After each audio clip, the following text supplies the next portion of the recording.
This week on The Chef's Cut, we are joined by the one and only Gail Simmons, legendary food writer and host of Bravo's Top Chef. Today, we're talking about what has kept Top Chef the reigning champ of food TV after all this time. I think that even our contestants think there's this master plan that we've orchestrated everything, and we really haven't. A little bit about Padma's new show. By coincidence or not, we'll never know. It premiered the same week that we did. And a walk-in confession that almost derailed filming this season. My face was black and blue for the better half of 2 weeks. Joe and I want to take a minute to say thank you to everybody in our Chef's Cut Nation. We never imagined that we would have reached #1 for U.S. food pods so soon, and that is only because of your support. The #1 thing that you can do to continue to help and support is put in those rates and reviews wherever you're getting your podcast. Thank you, guys. Gail, thank you so much for joining us. We are so excited to have you here. I'm thrilled to be with the two of you. This is prime quality time for me that I never get. So thanks for inviting me. Gail, I wanted to know, because this is something that a lot of people wonder about, because Top Chef is this massive juggernaut. It is an institution. It's the #1 cooking show. When you joined, because you've been with Top Chef since season 1, when you joined, did you realize that it was going to become such an institution? No, just like anything that we all do, you throw shit against the wall. And I wasn't even meaning to throw anything against the wall. To be honest, I was doing it for my boss because she told me to, right? I was working at Food and Wine magazine in a totally different job. I loved my job. I was set. I was on a path. And they totally blindsided me, telling me to go do this for Food and Wine, representing the magazine. And the premise was you go for 3 weeks to San Francisco, you shoot this silly little thing, and then you come back to your life and life continues. And not only did I not believe that it would be a success, but I was scared out of my pants about doing it in the first place. When we sat down, episode 1, season 1, I sat beside Tom Colicchio, introduced myself to him, not because we hadn't met before, but of course he was just sorry, who are you? And I had to reintroduce myself. I was actually very close friends with his assistant at the time, but I had met him several times as the god of food that he is. And we sat down together, and my first question to him was so why are you doing this? I know why I'm doing this because I was told to do this by my bosses at Food and Wine. And truthfully, I have nothing to lose because no one knows who I am anyway. Worst case scenario, I make a big fool of myself because this show flops and I just go back to running the Food and Wine Classic in Aspen, which, by the way, was the best job ever. And Tom told me how he had, turned down the show many, many times. And finally, they convinced him to do it on a bunch of contingencies, that he could be an executive producer, that he would have a say in making sure that it was about real cooking and chefs who, were really aspiring to be at the top of the industry. He was I'm doing it because he was doing so well in New York, but he was my buddies, we go to these food festivals and my buddies like Bobby and other people have lines around the block and no one outside New York knows who I am. And I need to run my business and it's a promotional tool for me, right? But if this fails, we're all going to be screwed. And we weren't worried about it failing. We just figured no one was going to watch it. What we were really worried about was our industry, right? And that fellow chefs, colleagues, journalists would make fun of us, would criticize us, and would hate it. And here we are, 23 seasons later. I mean, Wow. It really redefined television, not just scripted, non-scripted, cooking, not cooking. It really was a category redefining show in the television space in general, food aside. I think so. No, I think so. There's been a number of moments. Making this show. It's hard to have perspective, in ways, even though you guys have been in the depths of it, you now have a bigger perspective because you've now done other shows. I mean, I've made lots of other shows, but not in this genre, right? I don't make other cooking and competition shows, and I probably never will. Although you never say never, right? But it's hard to have so much perspective when you're so sort of in the trenches of it all the time. But I do think there have been moments over, obviously many moments, defining moments over the last 20 years where we've kind of stepped back and said wow, we never knew this would happen. We just kind of plotted ahead and listened to our audience and listened to our producers and listened to our chefs, our contestants, and our guest judges and shifted and evolved. And I think what the show has really done best, it has been making changes over the years, not being stuck in what we think the show is supposed to be, but adapting it to what we think the show can be and who the show needs to honor. And we're so incredibly proud. You two are like the poster children. But that, I think, is the biggest thing that has defined our show, is just the extraordinary talent pool that we saw, that we casted, and that came out the other side. And now, like, the economic impact of the show on our industry, the number of restaurants that have opened and books that have been written and shows that have been made and products that have come out, podcasts that have been aired, this all contributes to making the world a better place. It does. It gives chefs a platform. It gives us a space. It gives visibility. It's helped people keep restaurants open. It's helped people start new businesses. Like, it does so much. And that's the point, right? Like, that is at its very base, like what the point of Top Chef, right? Is to discover talent and give a platform to chefs who otherwise wouldn't get the exposure to take that next step on the precipice of their careers, right? Like, we caught the two of you, let's say, as examples, at a moment where you were like on the brink of whatever it was that will make you like a chef with capital C. I mean, not that you weren't before, but you were running someone else's kitchen before, right? But I was by definition a chef with a lowercase c walking into that. The thing about Top Chef is, like, I feel like it was the first show where it wasn't just, there was the Iron Chefs and that of the world, but it wasn't like, Top Chef was the first one where it was like, you got to know the chefs. I try to imagine in my mind the first person pitching it. They're like, what is it? It's like, you're like, Iron Chef meets Real World. Right. And like, we're going to put them all in a house together. And like, and it's like, I think, again, it's all those things in restaurants and most businesses, right? Where, like, in retrospect, you're like, yeah, this is the greatest idea ever, but it's a wild one to pitch. Right. But like, we're going to throw a bunch of chefs. Who in that conference room made the call? I mean, I do know who made the call. Her name's Lauren Zalaznick, and I worship her. She was the president of Bravo at the time. But really what the pitch was, which I think a lot of people know, but maybe not, wasn't Iron Chef meets Real World. It was Project Runway for food, because they had just finished making the first season of Project Runway, and they knew they were onto something. But Project Runway at the time, when it was, its first several seasons on Bravo, it wasn't owned by Bravo. And so they made it and bought the format, but they didn't have complete control over it. And they were like, okay, this is an amazing format we have landed on. Let's figure it out for like the other pillars of what Bravo does best. And it was actually because of the Queer Eyes. The original Queer Eye for the Straight Guy had the Fab Five, right? The fashion guy, the food guy, the interior design guy, the hair guy, and the culture guy. And those became like the original 5 pillars of Bravo when it shifted from being like an arts network to a pop culture network. And so they did Project Runway, and that was the fashion. And they said, okay, let's spin it off and make the same thing, this format, but for food.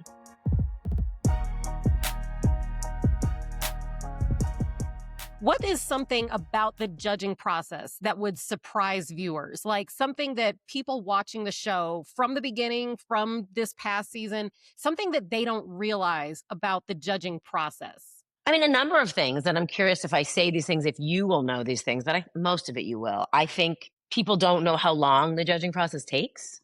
Yeah. We have shortened it considerably over the years. I mean, there were years, even before you two were on, that the judging table alone took 7-8 hours. Now it's about 3 to 4 hours, sometimes more during the finale. But, it often takes much more than that. But it takes much longer also, most importantly, because we have really long conversations. What you see in the edited version on the episode is like 8 to 10 minutes of judges table, maybe, right? Right. And then we really do have a real debate. And we often don't even necessarily all agree at the beginning. But the reason it also takes a really long time is because during that debate, when we are just deliberating and figuring out who wins and who goes home, we all at the end have to agree with each other. It has to be unanimous. And if there is still one person who's an outlier, yes, there's like a majority rules. Tom, as head judge, can have the veto power if it's needed, but I can probably count on one hand of the hundreds of challenges when that's actually had to happen because we can't come to a decision. Wow. But we have to be all okay before they pick up and eliminate anyone. So what has the most bearing on the perspective that you guys have in those deliberations? Is it kind of what the chefs say when you ask them about their decisions and they kind of tell you what they envisioned and what they tried to execute? Or is it the perspective of the other judges? Oh, I think it's everything, right? I think it's seeing it from the chef's perspective, understanding their intention, because sometimes that does get lost. Although often I eat a dish and I'm pretty certain I understand it. There are rare times when I'll say, did you really intend for that piece of beef to be that level of doneness under or over what I would have expected? And they'll say yes. And I'll be like, that's weird, but okay. You say so, we have to respect it. And then also the perspective of other people. And that is why having a judges panel is so important, right? This is not a dictatorship. There is a reason there's 4 of us, sometimes 5 of us at that table. And there's so many times when the guest judge or Kristen or Tom will make an argument that I hadn't thought of, right? You go into, to say the food isn't subjective and can be judged on like a chart with like a check mark. So it has to be a discussion. And we want to make it as fair as possible.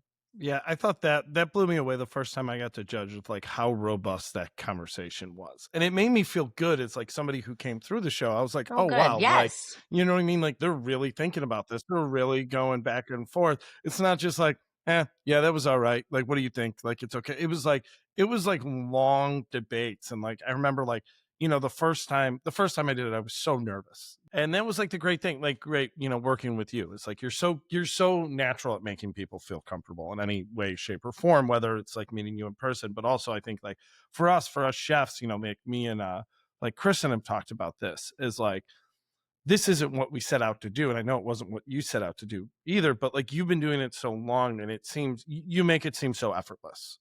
But all your questions, even as a competitor, your questions felt like you were trying to get an understanding. They didn't feel like combative and mean and like, gotcha. It felt like, hey, what was the intent behind this? Tell me about your thought process. Tell me about your dish. It definitely felt like a safe space, like a little more comfortable. Whereas Tom and Padma, I was a little bit like, oh, they were walking you into bear traps left and right. Right. And that was the biggest thing funny. of like sitting on the judges' side, watching them do it to somebody and like watching someone walk into that trap. You're like, bro, don't say do it. it. Don't take the bait. Don't take the bait. And then Yes. every time, they're like, oh, did you mean to do it like that? And they're like, well, actually, yeah, I was thinking, and I was like, oh, no. That's always the question, right? Did you mean to means you really messed up. Right. Well, there's 2 things about judging that I always say. One, I'm all bark and no bite.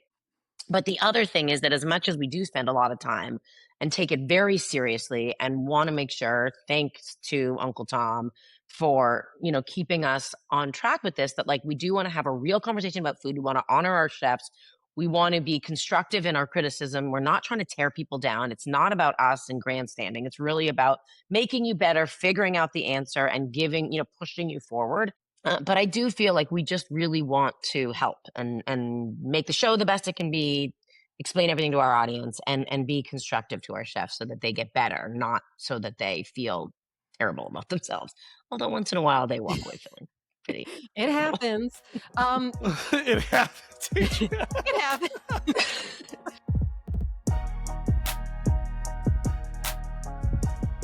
The geographical location of Top Chef, I think, is one of my favorite things about it, that it changes. It's the best. It's the best part. It's the biggest differentiation. Yeah, it makes it super interesting. And I also think like people don't realize like what a massive challenge that is for the chefs, whether it's like New Orleans where it was super hot, or Charleston, or like we're cooking at altitude. It's just like there's so many variables in there that it's like, it's like I can't practice cooking at altitude in Chicago. Like I'm going to go up to the top of the Sears Tower and be like, this is kind of similar, like what am I supposed to do? Like there's nothing there for it. So it's like there's so many wild variables with it. But that's what I think like it makes it so exciting and fun. It's not a controlled little lab experiment. Right. It's a lot of it. Like when you talk about Buddha, like measuring every little thing, right? And it's like, that works when it works. But sometimes it's like, hey, you're on a mountain in 3 feet of snow. Like dig a hole and figure it the fuck out. Yeah. That's what I mean. Like those are the things that you could never anticipate or plan for that I think are what make Top Chef what it is.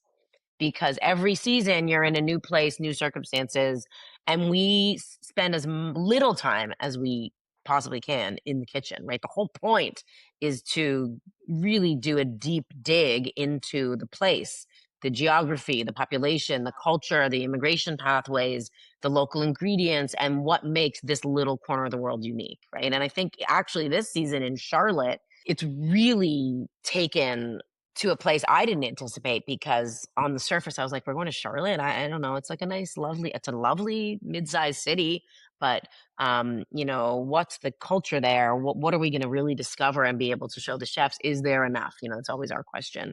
And what we found was so surprising, because we weren't doing in the obvious place, right?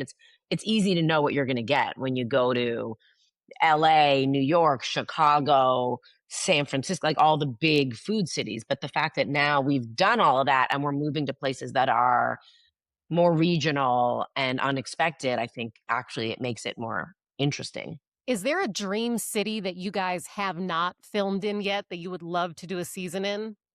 Oh my God, there's 10,000. I mean, I'm gunning for Tokyo. No one's listening to me. International seasons are huge and very, very difficult. And we've only been able to do really one fully international season. We often go abroad for the finale, but, Tokyo is my dream. We did not get to go abroad for our finale. So I know you didn't. You didn't. But we did move you around. I mean, I don't know. I think Telluride was super cool when we were there. And then we went to Aspen. That timing was just because of what it was. Yeah. We were ending in Aspen, which made so much sense. America wise, like if we stick to North America, I mean, Mexico City is super top, very difficult. We almost went to Mexico City once. It was pretty set, but for safety reasons, it didn't end up happening. But Mexico City would be a real dream of mine if all things were a little bit easier. There's lots of cities we haven't been to. Like, we've got a lot of America to cover, and this is what I think is so exciting about our show, is that we don't now have to do the obvious thing just because it's like to go to the big places where everyone knows the food. What I love is that in my job, I get to go and really explore places that I never thought I'd spend a lot of time in. And that's where you find like the food of America, right? And that's where you find the like hyper regional, interesting ingredients, culture, and the people who are making those things that make that place unique. And I feel like there's good food in every corner of this country at this point. You just need to look a little harder and make it less obvious. What's something that people should look for ahead in this season? It seems like a really cool place, and I love the fact that you guys are looking at low country cuisine. You're really digging into the whole culture of the food of the Carolinas. And what is something that you're really excited about that's coming up this season? There's a few things, actually. What's interesting about the Carolinas is there's the low country, and then there's the high country. There's Appalachia, there's the mountains, and the Blue Ridge Mountains and like the Appalachian Mountains that have an entirely different population and entirely different ingredients and cooking styles. And that was something I really knew nothing about. I'd never really been to Charlotte except the airport, never been to Greenville, never been to Asheville until we went here for the show. So we get to learn a lot. Obviously, barbecue is a big piece of the culture. And I knew that going in. Obviously, there's going to be a barbecue challenge somewhere down the line. But what I didn't realize is the deep nuance of Carolina barbecue. And it's not one thing, right? Yes, Carolina barbecue is very different than Texas barbecue, but Western North Carolina barbecue is very different than Eastern North Carolina barbecue, which is very different to Southern Carolina barbecue, right? The barbecue of Charleston and the coastal area is totally different than the barbecue in not just North Carolina, but the East, the West, the mix of the two. So we get to explore it all, and that I found really exciting. I also loved exploring Appalachia. We do an amazing episode with Ashley, our former contestant from Houston, who has an incredible fish fry restaurant in Asheville. One of the best meals I had in the whole time I was in North Carolina. Is her restaurant Good Hot Fish? Good Hot Fish, yeah. Yeah. She was on the season that I judged. Oh, right. And I think about her food all the time because it was so good and because it felt like I learned so much about the story of that little neck of the woods, through eating it. And so she is in a really interesting episode because she teaches the chefs about very unique Appalachian ingredients, and we all learned a lot. Yeah, there's just so many fun moments in this show, and I think from a visual aspect, like it's just such a beautiful place. And we also do a ton of like outdoor adventure. We take them just outside to some pretty wild places, and we force them to do some pretty great things. Well, that's what I always say about like Colorado is like, I was like, we got such a perspective that we would have never got. We went places I would have never gone. And just, you know what I mean? The access it gives you to a region. You know what I mean? The work the production crew does to like, also think they get cameras places where you're just like, we're cooking up here. This is crazy. But it's like, you have like 100 people up here. Yeah. And you're like building a judge's 80-pound cameras on your back for 8 hours. Our crew, and I know this is like boring maybe to viewers, but like our crew and our producers and the research they do for months before we actually hit the ground and start shooting. And then on site, our show has grown, but there's like 175 people plus that make this show happen. And every one of them is like works so hard to do it. And many of them have been with us for like 10, 15 years or more.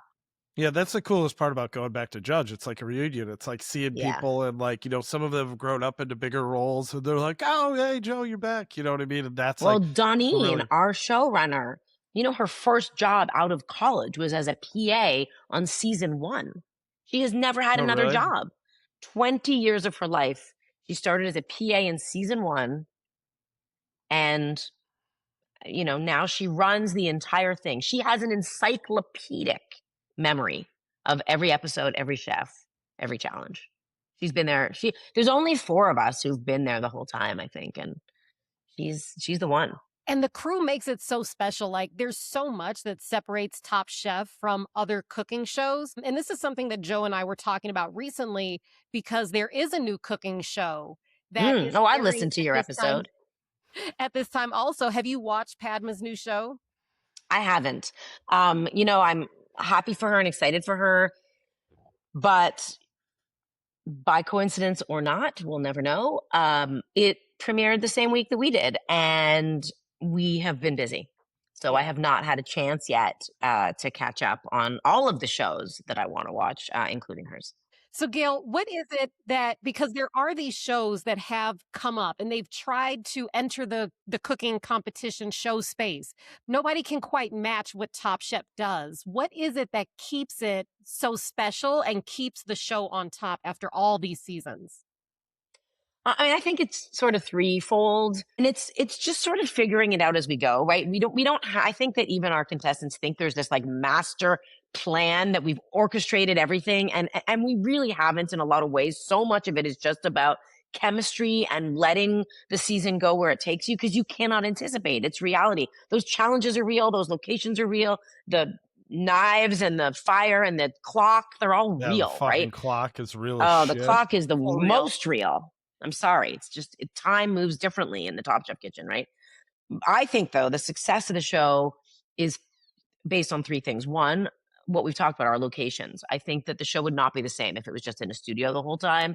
It means like every season looks and feels completely different. So as much as the scaffolding is the same, like there is the format of a quick fire and an elimination, that's like it. We have a lot of leeway to move within that space and curate the season to the place. I think we've always made it about the chefs. It's not about one person. You know what I mean? It's not about, our casting department is incredible at finding really interesting people who aren't just great cooks, but who can talk and cook at the same time.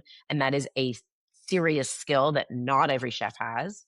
So by the way, when you do really well on the show, if you do really well on the show, like the 2 of you, it's not just because you're a great cook. You have to have the chops, obviously, but you also have to have a perspective, right? You have to have a point of view. And if you don't, you'll just end up cooking like everyone else, and you won't make a mark of any kind. You won't be memorable. You won't be interesting. And what we are looking for is the person who can deliver the challenge. And that comes to my third point. which is sticking to our challenge. Because every challenge, even if they feel ludicrous in the moment, like I'm never cooking in the snow at altitude. Like, why? This is not real. This is contrived, right? But I do feel like every challenge tests your skill, and all of those skills are skills you use as a chef out in the world.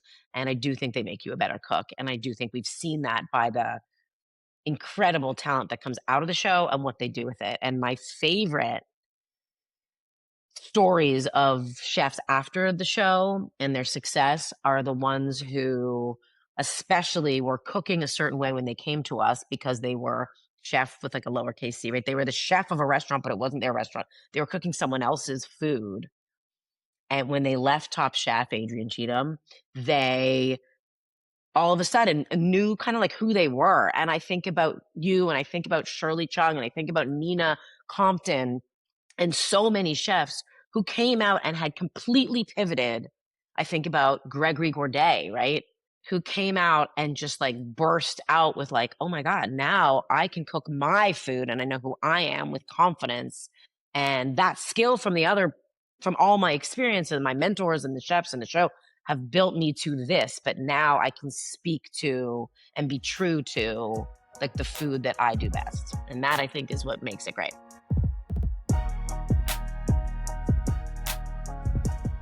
Gail, what do you think about that format of cooking competition shows? Do you think that it actually gives you a really good perspective of a chef's skills, or competing itself is its own specific skill set? Both? Question mark. I think both. No, I really do believe both. I think there are some chefs sometimes, and we say this often and talk about this often, on the scale of great chefs, you can be a great chef and a great cook, but you have different methodologies. So there are some chefs who are incredibly talented, but the way that they cook is not conducive to a competition. They aren't, a chef who can cook spontaneously on the fly, think about something, commit to it, and go. They need to tinker, play, develop. So if that is your way of cooking, regardless of how incredible you might be, a show like Top Chef might not be for you.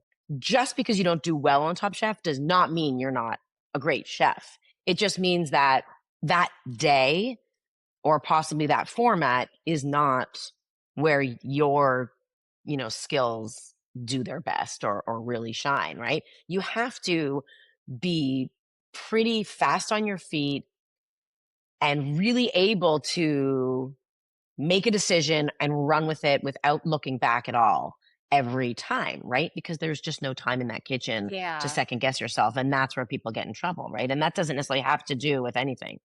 Yeah, it's also such an endurance game of like, you got to do that. It's a mental game. And then do it again. And then do it again. Yep. And then do it again with your hands tied behind your back, upside down, blindfolded. Right. That's our favorite trick. At 15,000 feet of altitude. I love that like people study the show now. Like they study it. They have enough seasons. There's 23 seasons now under the belt to like go back and study and see what makes it successful. Because some chefs, like you get there and you're like, wow, you're so good at this. Whereas like if you're an overthinker or you need to, like you said, tinker with stuff, you're going to spin out. Yeah, you're going to spin out. And everybody does. Everybody does. There's always a few chefs every season who do. That doesn't mean that they're not great when they're in their own kitchens doing their thing, right? But here's a question for you that brings up for me. Like that, it is very true, and we've come to be very cognizant of it now that 23 seasons later, really 𝗵𝗺 was who made us realize it, right? That 𝗵𝗺 literally grew up with the show, like 20 years of watching Top Chef. And at the time that 𝗵𝗺 came to us, let's say it was 17 years of his watching Top Chef. So he had 18 seasons to study, plus all the spin-offs and the format. And he came to us as like I don't even know the word, like a fan fanatic, right? He knew everything. He knew more than I did. He remembered more dishes than I did, more challenges, more contestants. Like when 𝗵𝗺 came on, that was like a turning point because it made us realize like the way that he studied the show like a football playbook, right? Gave him an advantage. But that's my question for you. Like, do you think that if you just study from your couch something, do you think it really does give you an advantage? Because then you step into that kitchen and you still have to perform. Like, do you think knowing the show or what you knew of the show before you came on made a difference? Joe, did you practice at all? Because I didn't watch. I was at work for the whole Oh, I time. know about you, Adrienne, because I saw you in that kitchen, and I'd like to say that I not forced them, they were excited, but like I was one who was like, who is that? And she needs to come with me. Oh, I remember when you came to the restaurant one day, I was still at Red Rooster there. I'd already left Le Bernardin, and I knew who you were. And you came into the restaurant, and I was like, oh my God, that's Gail Simmons. Well, I've got tables here, so like I've got to focus on service. You were very busy. You did not look me in the eye. In a good way, in a chef way. You didn't even do a Gail Simmons table touch? You didn't go out there? Oh, I wasn't at the table. We were shooting something. Okay, yes, we shook hands. Sorry, Marcus introduced us, and I promptly was like, who the hell is that? I need to know more about that woman. And is she interested in Top Chef season? You know, like I was very much. Got there, and on the very first challenge, sliced my finger open. Very first challenge. Nobody was looking. I like hit it, went to the back and like wrapped it up, put a glove and finger cot on. And then we're sitting at the table on the first challenge, and I was right by Gail, and my glove is like filling up with blood. Finger is just bleeding into the glove. And my hand was like kind of shaking. And Gail looked at me. She was just like covered the microphone and was like, "Are you okay?" I was like, "Oh, that was so sweet." I remember that. Like, no, I'm not, but I'm just gonna keep going. Yeah, I was like, no, don't mind me I'm fainting in the background. Right. Meanwhile, like the whole bottom of the glove was like filled with blood. It was insane. So I knew that you didn't know much about it because we forced you into it, Marcus, and the team forced you into it. But like, Joe, like how much did you study? So not much. And I didn't realize like our season, there were people who really studied. And I think it's kind of almost like analytics in sports, right? Where they like measure everything and they're like, if you do all this, like it should work out. And it's like, it should, except like if some team that makes no sense gets hot and just starts, like ripping the ball. And so it's like when we got there, I remember after our first day in the kitchen, there were people who got back to the house and they were like drawing the layout of the kitchen and like planning their lines of how they were going to move through it. And like, like before I went, the only person I talked to, and like some of them were like, oh, I talked to, 𝗵𝗽𝗍𝗪 and he told me like, write all your recipes down, bring a blank notebook. And then when they take your old recipe book away, write down as many recipes as you could think of right away. So you have them written down. But nobody told me that. I didn't think of any of that. I brought like, this is like how poorly I planned it. What I brought with me was a book of foraging wild herbs and vegetables in the Rocky Mountains. And I was like, this is going to be clutch. You got this. This is going to be so clutch. This is just going to be amazing. I'm like, this is going to be such an advantage. Like nobody's going to see this coming when I'm foraging. Like not that I've ever foraged anything anywhere in my life. But I was like, I'm going to have like, this challenge is going to come up and I'm going to forage some wild herbs. Yeah. And like, and it's going to be all the difference. And they're going to be like, oh my God, Gail Simmons is going to lose her mind. You had Carrie, who was the living embodiment of that book already. Carrie, who just walked down from the mountains to film. Yes. She did. And then she just built an oven in the snow and she was amazing. Yeah. Right. Yeah. But then, then night one, they come and they're like, you brought cookbooks? And I was like, yeah, I thought like, we'd have some downtime. They're like, you can't bring cookbooks. Did you not read the 100-page thing we sent you? And it's like, of course I did not read any of that. The only thing I knew was like I needed a pastry recipe. So I showed up with one pastry recipe that I had memorized. And that was all I had. And I was like, all right. But like that's an example, right, of the fact that like you were just the right kind of chef for the show, right? Regardless of how much you studied. Like what I would love to know, which we'll never know, is if 𝗵𝗽𝗄, for example, hadn't done all like written a playbook for himself and studied it so thoroughly, would he have had this? Is he that kind of chef, or did he just do so much like prep work, or people like him, right? Like it's just interesting because I think you have to be one or the other. But if you're neither, if you I don't even know. I don't know how you prepare. And I will say that the common thought when you leave our kitchen is always like, that was so much harder than it looks on TV, right? Obviously it's harder, but I think you just don't really understand. So how much can you prepare? Like even people who do write schematics of the kitchen and figure out every detail in theory, when you get there, like how much can you really prepare because I think when you get there, you really don't know what we're going to throw at you, especially because there are so many factors in place that make every season so much different, because we're not a studio show. Like, yes, there's a kitchen, but you're only in that kitchen not even half the episode, right? Quick fire and prep, if that.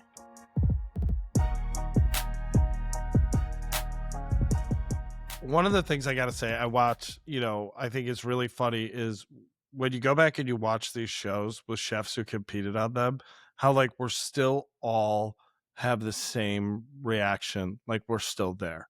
It's like when you're watching a judges table. Waiting for the shoe to drop. It's so stressful. I was in Florida when one of our episodes came out, Age, and I was watching it with Lindsay Autry because we were doing an event together. Like Lindsay Autry there, and I think Sarah Grunberg was there, and they were watching the judges table. They had nothing to do with it. They weren't on that season. It was my season, and like I could hear both of them at the same time being like, "Oh yeah," like just you'll never like, sleep soundly again. All came rushing back, and I couldn't believe it. And now I find myself doing it when I watch, a season of Top Chef, and it's like you're sitting there at a judges table, and it's like, and even sitting on the judges side, I'm like, Kristen says the same thing. Yeah, Kristen says the same thing, and I want to apologize publicly for the trauma that perhaps you endured. I have so many mixed feelings there, but I do feel like I hope that it also was, even no matter where you fell in the competition, that it gave you something and provided you with an experience that ultimately was positive and that felt like, worthwhile, that you learned and grew. And like, I see how much people do, but I also acknowledge that you walk away sort of a changed person, for better or worse. Big time. I'm not the same person that I was when I went in. And I mean, I made a really good friend on Top Chef. So, if nothing else, I mean, career-wise, got a huge boost, but I made a really good lifelong friend. I've made many. I mean, many, many, you two included, truthfully. And that's one of the cool things, because you put us in this environment where we're with people who we have so much in common with. We might look different, but Joe and I are like the same person in a lot of ways. Like, we grew up in the same part of Chicago. We have a lot of the same views on things. We have a lot of the same perspectives on food and the way we approach it and care about it. And I think like that's such a cool part of the Top Chef experience, and kind of something that really sets it apart too, because you help us build this camaraderie through the judges tables. Like, somebody's on the bottom and hopefully there's somebody backstage giving them a pep talk, Yeah. I think that like, you can't underestimate the power of the relationships that people build on Top Chef. Like, us aside, every season, the chefs walk away with this kind of band of friends, this class that they came in with. It's like you kind of go through the war together and you come out and you're never the same, but only these people have experienced this moment with you. I hear from chefs every day, contestants, about how their season's group chat just never ends. And what I love is seeing you all in the world doing things together. Like, obviously you guys have a podcast. That's a very substantial thing. But at the same time, chefs who are just like going to each other's restaurants and cooking and doing pop-ups together. And, we went to the James Beard House 2 weeks ago, because Tristan, our latest winner, part of his prize is cooking at the James Beard House, doing his own dinner. And we walked into the kitchen, Tom, Kristen, and I, for the dinner, and 3 people from his season and a chef from this season who also works for Marcus Amoson, Tristan worked for Marcus Amoson, are all his sous chefs.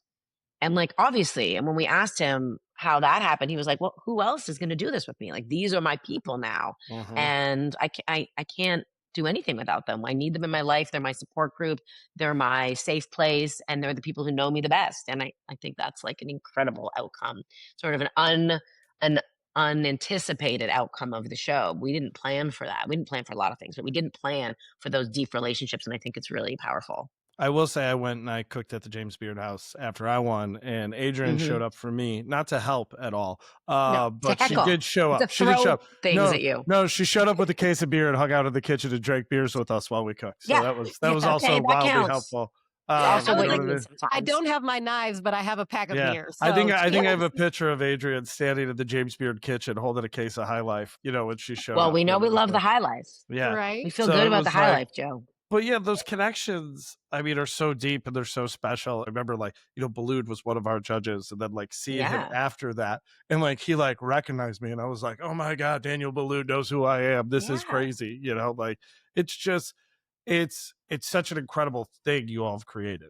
You say oh, I hope the good outweighs the bad. The good massively I think outweighs. So. I think so. We wouldn't be all here. the fun little trauma we have from it. You know what I mean? But that's the trauma is important to bond us as well. Yes. And so I think you can't have one without the other. And I think it's it's so good that it's had such staying power because it's really genuine, and it's genuine because of because of you. Top Chef is one of the first times that even a chef, if you've got your own restaurant, it's one thing, but it's the first time you're really representing yourself as a chef, and you don't have anybody to hide behind. You can replicate recipes that you did at this chef's restaurant or things that you did here, but you have to sell it, you have to own it, and you have to believe in it. So you're not necessarily able to lean on other people's food anymore. And it's hard. It is hard to say, I have a clear vision when you only have snippets of a vision of what the food would be. What's the overall narrative you're trying to create? And it is a hard place to build it, but it is a really exciting thing because it kind of forces you there, whether you're ready for it or not. And ultimately you're better for it. And we can sniff it out very quickly. We're not trying to, but if you make it 3-4 challenges in, and you don't have your own point of view, it becomes very obvious, right? If you're cooking someone else's food or the food of another restaurant, or you're only really relying on, the same thing over and over again. That's the point of what makes our challenges and our location so important, that you can't hide for that long. Everyone has to be out in the end. And I think one of the things you nailed, Gail, is what makes it so special is the casting. They're so good at finding those people. And that has nothing to do with me or Tom or Kristen, by the way. At the right point in their career to be you're right there. You're not established yet, but you're right there. And this is, and they get, you know what I mean? They find so many of those people. They're so good at it. And then I think, you all, Tom, Kristen, you then you give them the platform to say okay, you're right there. Now we're giving you the opportunity. Yeah. Mike's in your hand. Mike's in your hand. What are you going to say? You know what I mean? You're going to repeat something you've heard before, or do you want to let it rip? And I think that's why it's so special. And I think that's a big part of that secret sauce of that no one else has been able to capture, because it's the right people at the right time on the right platform in incredible places. And I think our viewers want everyone to succeed. They're so passionate about our chefs and their stories and who they are as people. And I think that's really where the tension lies in our show, right? Because we don't know your story when we're eating your food, right? We don't see behind the scenes. We don't see what's going on in the house or in the kitchen. We don't know if you've had a bad day. All we get is what we eat and what we say at Judge's Table. But what the audience gets is the complete package, and they are so invested, but they can't taste the food. So it's that coming together of what we know and what they know about you that tells that story. And I think that it really is a fascinating narrative. And I don't know, I've seen it change so many people, right? I think it's just an interesting thing to look at. And this season, our contestants are so fun and wild. And also, I think the end is just feels different than any other season. And I don't know, I can't explain it because I can't obviously give away too much, but it comes down to exactly what we're talking about.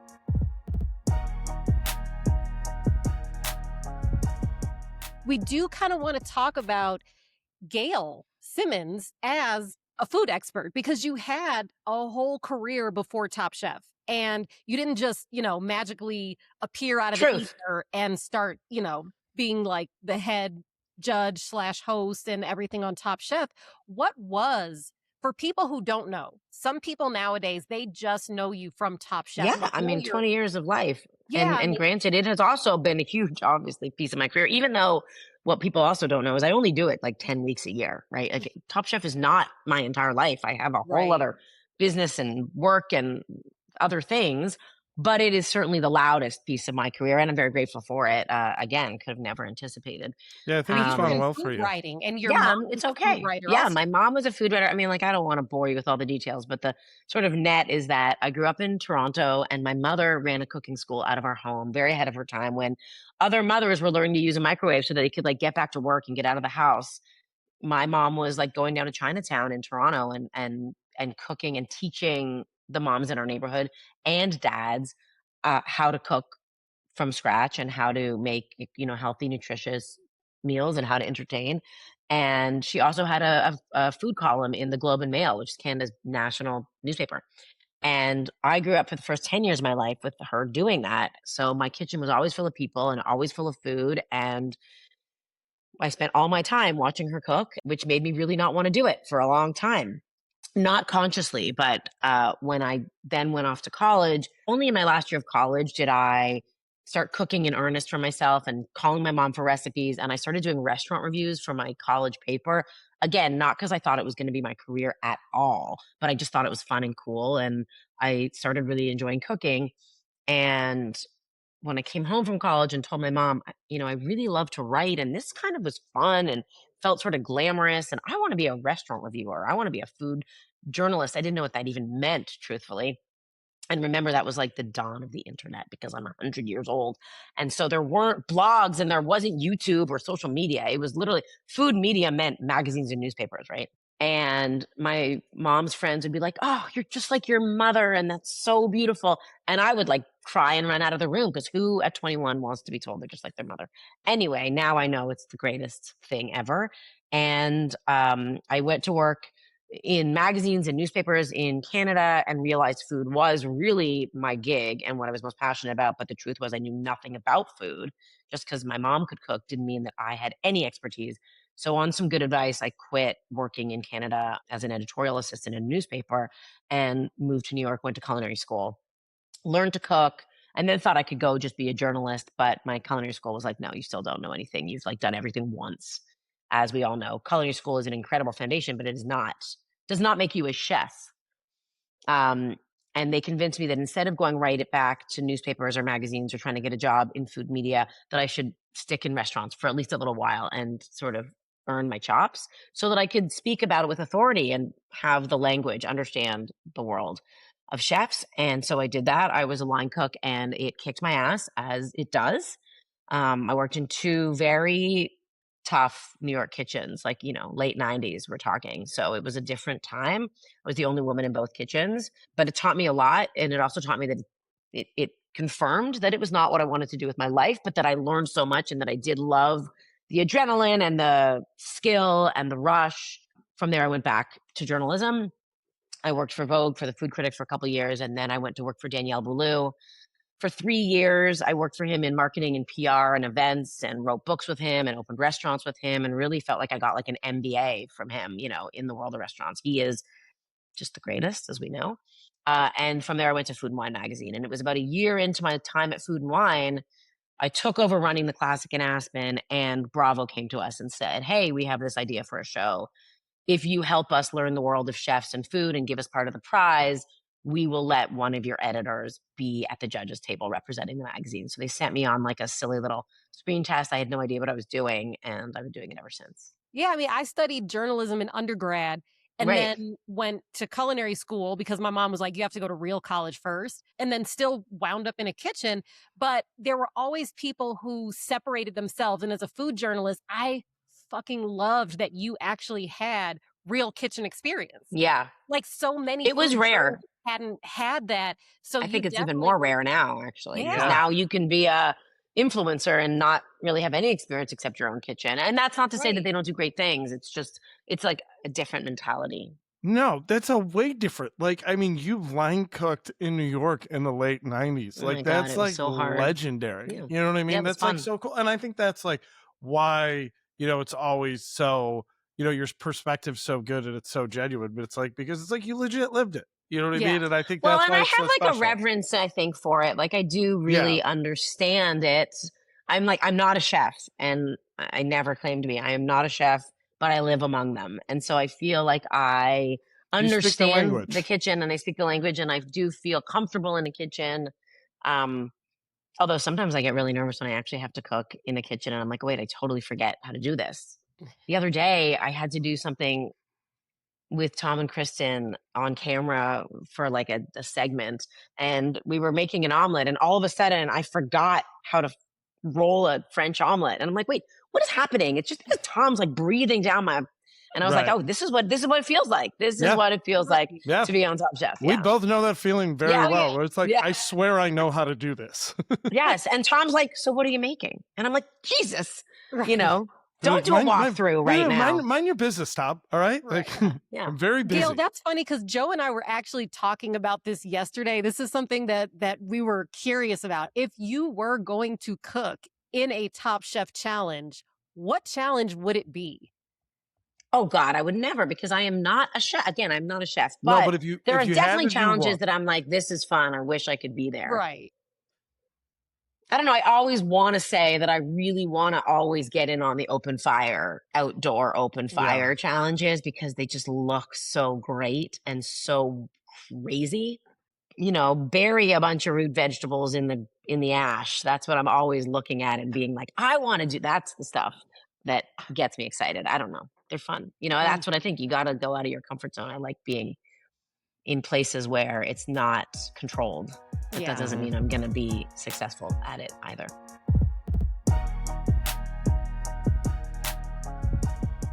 There is a special part of the show, Gail, that we like to call Walk-In Confessions. And we know the Gail who has gotten the media training and is the representative of the voice of food. But there are things that happen behind the scenes on Top Chef that a lot of people don't see, where things might have gone sideways and you had to pull it out of the hat, throw a Hail Mary to make something happen. So why don't we take it to the walk-in, you, me, and Joe, and you tell us a confession from your time on Top Chef. Oh my God, just the three of us, right? It's a safe space. Yeah, just there are so many things that go wrong when you are making reality television and you cannot anticipate. Obviously, you guys know. But personally, I'm going to tell you something that I've never told anyone yet. I knew it would probably come out at some point this season, but I feel like this is the right place to get ahead of it. And that is that before like the third or fourth episode of this season, so I don't know where we'll be when this pod airs, but it is right around now. You'll notice that I do 2 or 3 episodes with big, thick glasses on. And you're going to have to let me know what you think of the look. But the reason behind it isn't just because I was trying to be fashion. It was because we had a weekend off and my kids came in, and Jeremy, my husband, and we took a little weekend road trip to Asheville, and we pulled up to our hotel the day we arrived, and Jeremy went into the hotel to check us in, and I was with the kids in the car taking stuff out of the car, but we had to move the car because it was parked in like the valet spot. So I walked up onto the sidewalk to look down the street to see if there's any parking spaces, and I can't even tell you exactly what happened, but I missed. It was a very high sidewalk curb, and I missed the curb, flew forward, and what was at the other side of the sidewalk was a giant boulder, like a decorative rock, and I fell face first into the rock and smashed my face in. When I say smash my face in, I'm not exaggerating. There are before and after pictures. I don't know how I didn't break my nose, smash in my jaw, break my cheek, lose an eye. Like, it was so bad.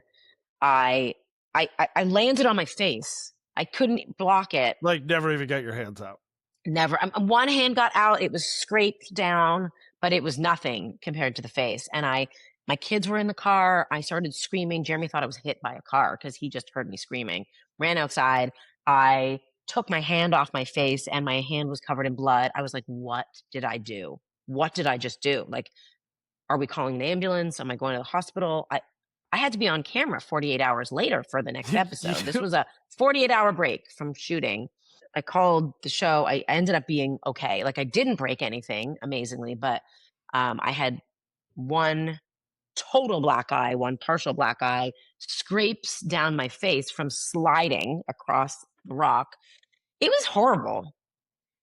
And so I I had to call our production and operations manager, producer, Pat Schmiedeman, and be like, Pat, I've kind of hurt myself in my face. And I'm like, these are the moments you need insurance. I mean, they have insurance, obviously. And I was fine. And it miraculously healed. The doctor on set was incredible and gave me this awesome medication, topical medication, and it did heal. But I was like swollen. I mean, seriously swollen. And my face was black and blue for like the better half of 2 weeks. Oh my. Yeah, so that happened. There was a thing. But you know what? Also, my makeup artist was incredible. Tara, who I've been working with for many, many years. Oh, yeah. I called her and I went to see her, and she ordered this like prosthetic makeup, like the kind of makeup they use for like special effects makeup, because she didn't know, like, how are we going to cover this to put you on camera? And she, snapped into action, and we did okay. We'll see. I haven't seen the cut of those episodes yet, especially the one from that next day or 2 days later. It was wild. Like, I can't. I'm so lucky that I didn't seriously break my face. Yeah, I mean, that was bad. Your face looks great today. Yeah. So it's totally fine now. It's totally fine. Like, it was totally fine after like 2.5 weeks. Like, there was like a few little things that took a while to go away, but like. Holy shit. Well, we'll see how it looks, but I'm gonna have to come out with the truth, because I'm sure, even though they did an incredible job and they were like, my hair that will be forward, and they tried their best. All the cameras understood super the emo assignment. gal, it's just all over like the one side of your face. It's like early no 2000s. close-ups. Yeah. Yep. Like literally, one of my eyes is basically shut for like 5 days, and we'll see how it all plays out. Holy shit! But it's the truth, and at least I got a good story for it. Yeah. Between the makeup, the editing, the wardrobe, and the camera angles, I'm sure if you hadn't told us, nobody would ever know this happened. Well, let's see. Because now the people who listen to the Chef's Cut are going to know, but no one else is going to know. And let's see where it plays out, and if people notice that something is going on. People are going to think I had like plastic surgery or something. I don't know. It's wild. No, you're just like, I just go hard. Everything I do. You know what I mean? Like, you should see The Rock. Yeah. You should see the other guy. Destroyed. The other guy. Destroyed. Yeah. That's, oh my God. Gail, you tough as nails. It was bad. It was bad news. Also, that is like the most line cook mentality, like old school line cook mentality you have, that of like, I just smashed my face. What about work tomorrow? I can't call off. Really fine. Can't call off. You know what I mean? Cauterize it on the cooktop and keep working. I'm on the schedule. I'm working. You know what I mean? Like, nobody's covering my shift. So like, I gotta show up. But it's like, that's the shit. Oh God, it was in the most messed up way, and I know not my best way. I know, not my best day. But like, I am. There's a weird, probably not healthy part of me that's so impressed with that. Yeah. Well, avoid rocks with your face. The Gail Simmons PSA. That's the takeaway. Gail, thank you so much for joining us. There was so much we talked about and so much we couldn't even get to, but that just means you'll have to come back and join us another time. And I'd be happy to. You guys are the best. Thank you, and congrats on the success of the pod. Woo! All right, that is it for this episode of The Chef's Cut. Be sure to subscribe wherever you're listening, especially if you're watching us on YouTube, where you can find full-length videos of every episode. And be sure to follow us at The Chef's Cut Pod on IG. For Joe Flam, I'm Adrienne 𝗬𝗓𝗄, and this has been The Chef's Cut, Life Beyond the Pass.